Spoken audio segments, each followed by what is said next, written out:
خلاص يابا ساكت رجلك وجعك مو كلام الله يرضى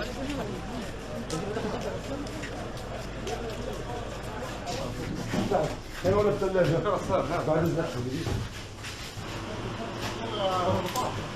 يا عم عندك ماضي وعندك ماضي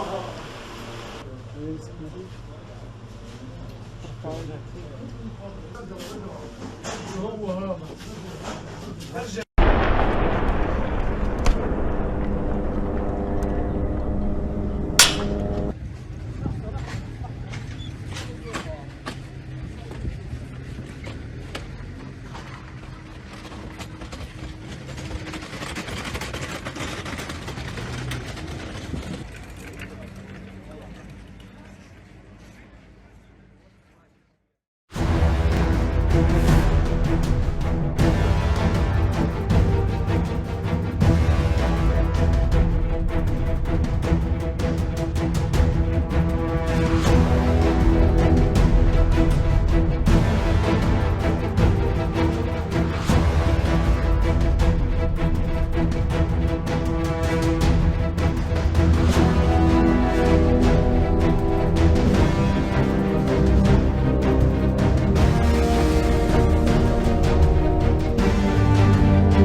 Thank you very much. Mr. President, do you expect phase 2 of the hostage deal to go forward? I'm going to talk to you later. In the late hours of March 23rd, United States airstrike on a building in the Azar neighborhood of Sana'a left at least one person dead and 13 others injured, according to the Houthi-run health ministry. Eyewitnesses claimed the casualties were passers-by on the street, and the building itself was unoccupied at the time of the strike. The building was reduced to a mangled heap of shattered concrete and twisted metal, its floors pancaked and walls crumbled.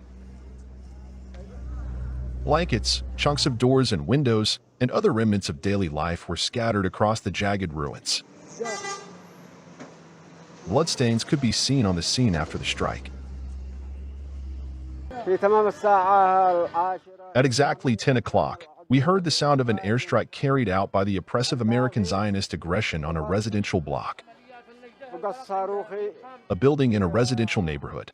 When we rushed to the scene, we found that those injured were passers-by on the street, and there was no one in the building. This will not deter us from standing with Palestine and Gaza.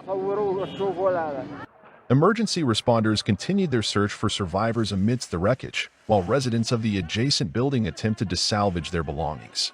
The U.S. military has so far released few details about its offensive against Yemen, launched after Houthi threats to renew its attacks on Red Sea shipping over the war in Gaza. This attack came just a day after the elimination of Hamas political leader Salah al-Bardawil by Israel hit the headlines. USA and Israel both intensify their operations against Hamas, Houthis, after Netanyahu announced a halt ceasefire on March 18th.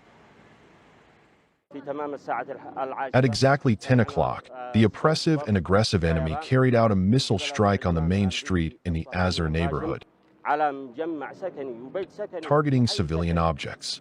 There are no military camps or weapons depots in the area, as you can see and document. حوادث یمن هم همینجور. این حمله به مردم یمن، به غیر نظامیان یمنی، این هم یک جنایته که باعثی حتما جلو اون گرفته بشه. حالا اون سه کشور اروپایی هم اعلامیه میدن، اعلام میکنن که ایران